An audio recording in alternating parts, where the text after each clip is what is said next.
Hi guys, welcome back to the West Virginia Backwoods podcast. And this is our second episode. Our first one really wasn't very long, but this episode we are going to be talking about the shed season, looking for sheds, where to look at them, why shed hunting is important. We're going to look forward to the 2025 West Virginia turkey season. We're going to look at some national hunting news, and we're also going to talk about the regional DNR meeting that I attended last Friday. Yeah, it should be a interesting podcast. The DNR meeting Friday, I learned a lot of things that I did not know before.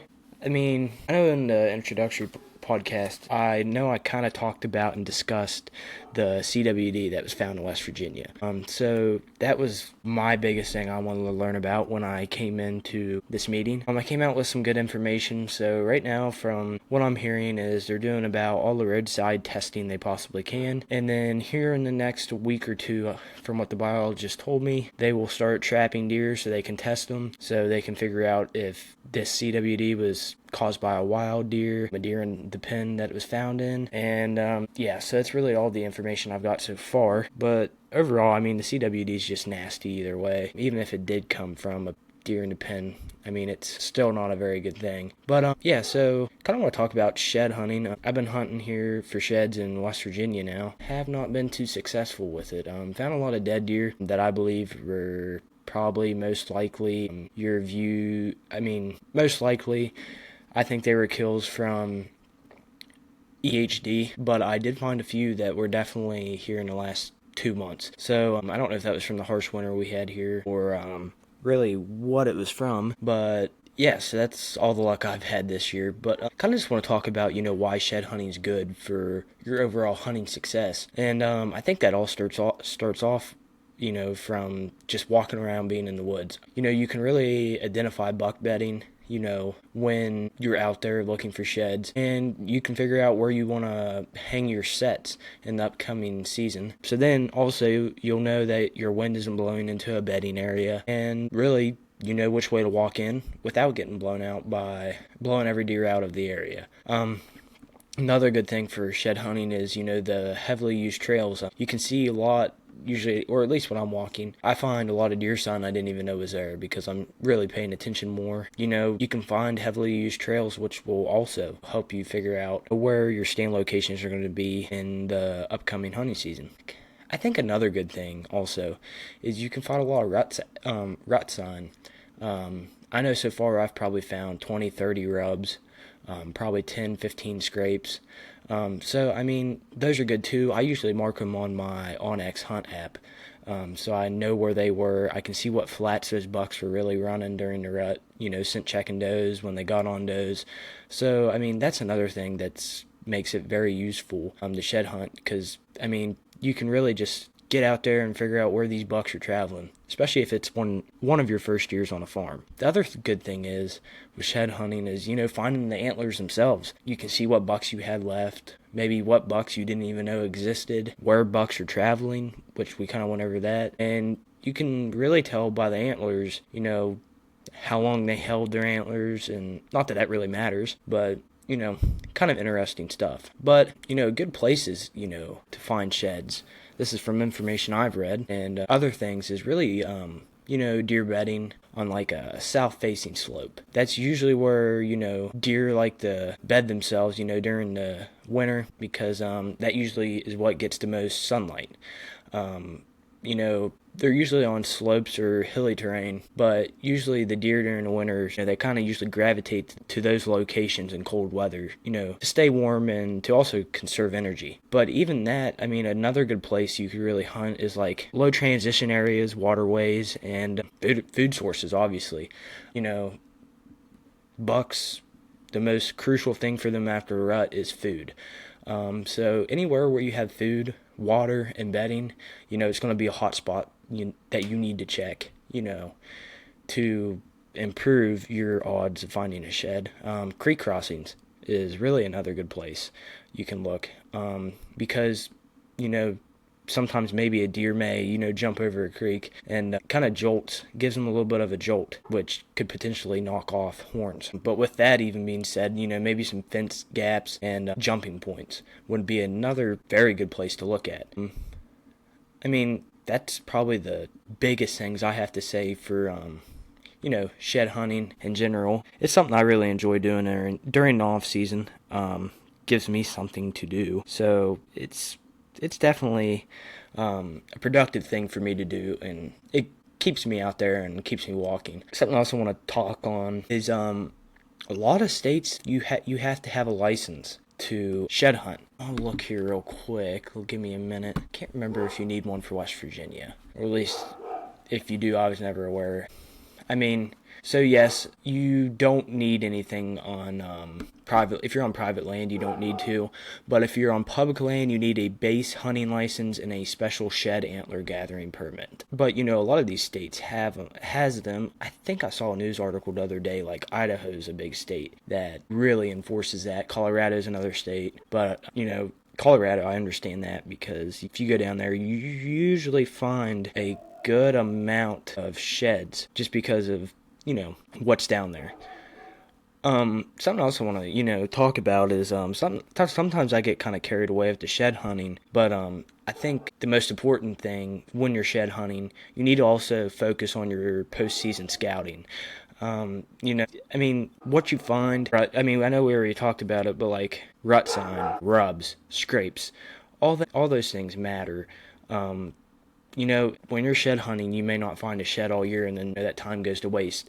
So, I think, honestly, you think about it, I think postseason scouting is maybe a little bit more beneficial than shed hunting. And just because you can, after deer season's over, you don't care if you're really busting any deer out or anything like that, so you can get in those thick, tight places. And you can really figure out where these deer are. But, like I said, I can't tell you how many rubs I've found already that I just haven't went. I haven't been in that area.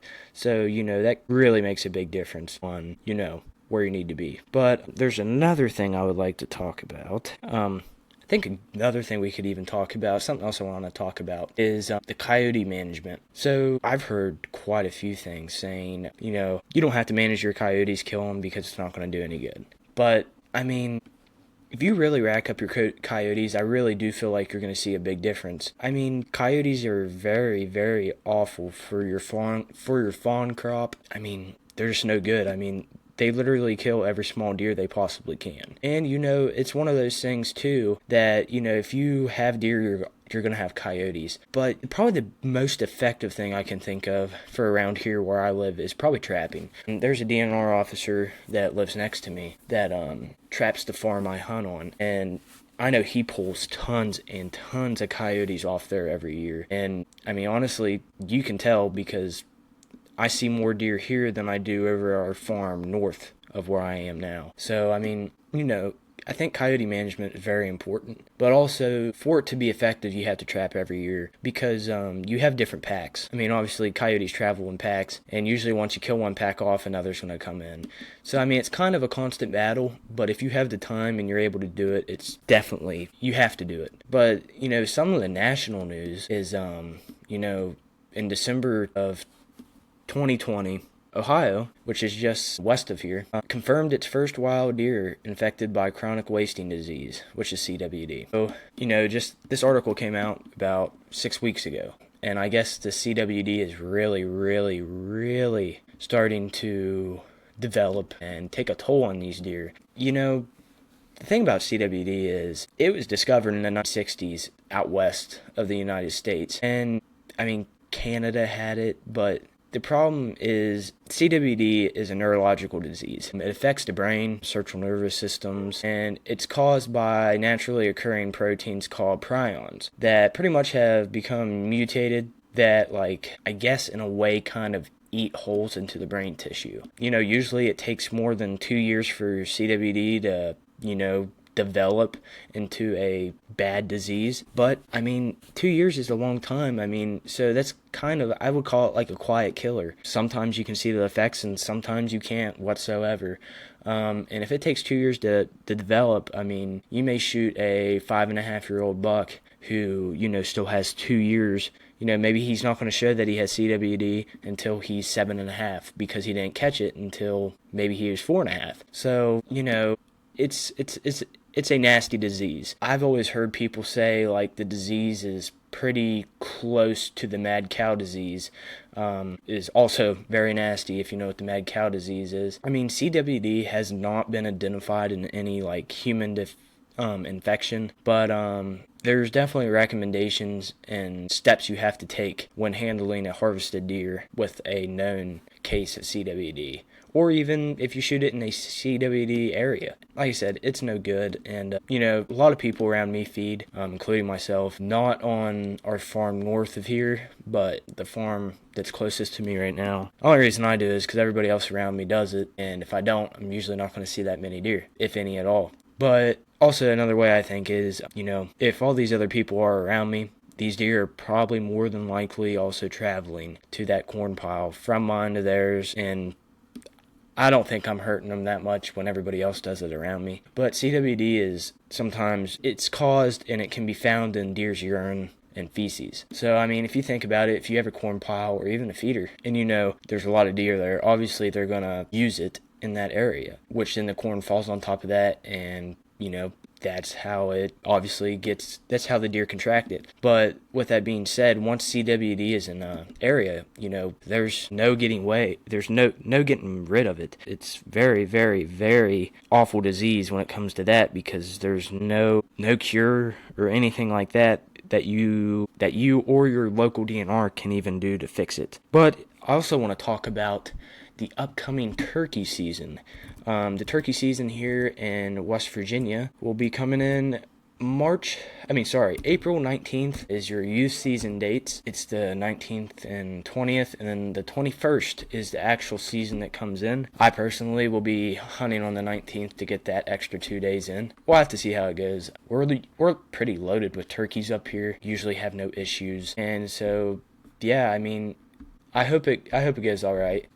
I had some luck there a few years ago. First year I really ever went turkey hunting. I called one of them myself, shot, killed it, took my pap out, called that turkey in, he killed it. Then I took my cousin from North Carolina, Charlotte area. I took him in April, and yeah, so we got close to 3 turkeys down on the ground. So my first year was kind of a heck of a year when it came to that. So yeah, that was pretty interesting. I think I like it more than deer hunting because you get to interact more with animals, and you get to really be out there interacting with them. You can call them in. It's just a lot of fun to hear a turkey gobble 30 yards away, but you can't see it. But I've also missed quite a few. I missed one last year. No, I missed 2 last year, so that also does happen a lot. But also, the DNR, the West Virginia DNR, announced that the hunters in West Virginia this year have killed 646 deer during the 2024-2025 season. So that is a 2% increase over the previous year's harvest, which was 109,246. And 1% above the 5-year average of 110,296. So that's pretty good. During the traditional buck firearm season, there was 41,435 bucks killed, and then there was 33,057 antlerless deer killed during all the antlerless firearm hunting opportunities. Then there was actually, this really surprised me. There is 32,240 deer killed during the regular archery and crossbow seasons. I didn't know that many people around here bow hunt. I mean, around me, nobody bow hunts except myself, so that kind of surprised me. But you think about it, that's only, you're looking at 9,000 deer or 9,000 bucks more during your rifle season, so that's not a crazy amount. And yes, so then there was 4,173 deer killed during the muzzleloader season, and this kind of surprised me too. There was 741 deer killed during the Mountaineer Heritage season, which if you don't know what that is, pretty much it's just like how do I explain it? Just black powder, can't have no sights. You're allowed to kill deer, turkey, or bear, and recurve bows only. So it's just more of your real old seasons, which I think is pretty neat. Kind of shows us what, people a lot older, what than us, and some of them aren't even here anymore, had to use. I have never shot a traditional muzzleloader in my life. The muzzleloader I have right now is a CVA Crossfire, which, if you didn't know, that's one of the newer muzzleloaders that actually have a plastic cartridge that you load into it. You have to stick the primer in, and then you just shove your bullet through the barrel, and there's a little sleeve it sits on, and so you don't actually have to put the powder down through the barrel. It's completely legal here in West Virginia, but yeah, it's a real neat muzzleloader, easier for me to use because I've been hunting since I probably was, I'm trying to think, 7 years old. I think I killed my first deer. There's just a spike. But yeah, I really didn't get into hunting until about 2020 when COVID hit. That's when I really started to take it to the next notch. And I killed my first nice buck in 2020. I shot a real big mainframe 8 with my rifle. And then this year I shot another really big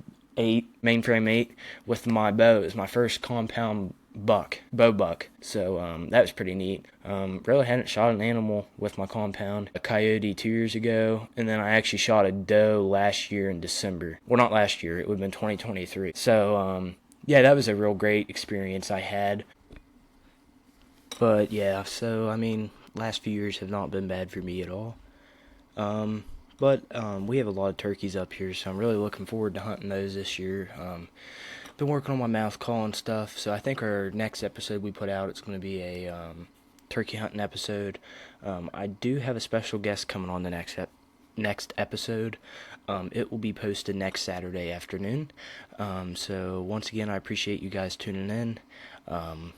And yeah, so this is our first really official episode, but technically the second one we posted. So yeah, thanks again for tuning in, and I hope you guys made it this long. But yeah, I think today went really well.